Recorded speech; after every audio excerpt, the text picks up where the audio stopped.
қазақ жеріне тағдырдың жазуымен түрлі ұлт өкілдері қоныс аударды. Біз оларға құшағымызды ашып, қазақи қонақжайлықпен қарсы алдық. Олар біздің елімізде өсіп-өніп, бауырларымызға айналды. Қазақ жеріндегі ұлттар мен ұлыстар еліміздің барлық салаларында еңбек ете отырып, соның ішінде қазақ әдебиеті мен мәдениетінде де өз үлестерін қосты. Соның бірі қазақ әдебиетіне үлкен еңбегін сіңіріп жүрген неміс ұлтының өкілі, атақты қазақстандық аудармашы, прозашы, публицист және әдебиеттанушы Геральд Бельгер еді. Геральд Бельгер тірі болғанда 90 жасқа толар еді. Ол әдебиетті, мәдениетті дамытуға елеулі үлес қосты. Қазақ ақындары мен жазушыларының туындыларын орыс, неміс тілдеріне аударған.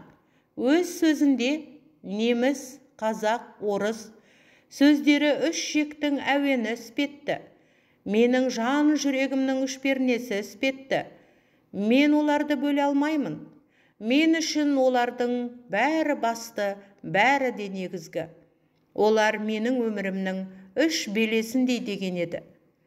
Ұлты неміс болса да, қазақ болып кеткен көрнекті жазушы Геральд Бельгер көзінің тірісінде өмірімнің 43 жылын қазақтардың арасында қазақ тіліне құлағымның құрышын қандырумен келген екем.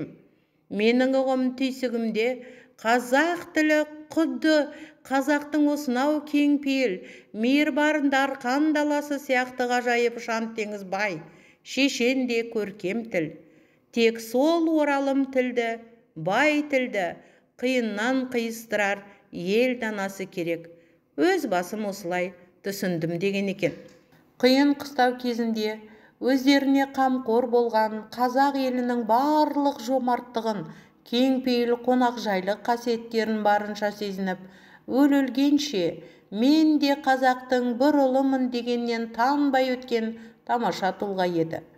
Қазақ топырағына тағзым етіп, халқымыздың асыл мұрасы тілімізге шынайы жанашыр болған азамат еді. Ұлты неміс болса да, жүрегі қазақ деп соққан азаматымыз біздің жүрегімізде мәңгі сақталады.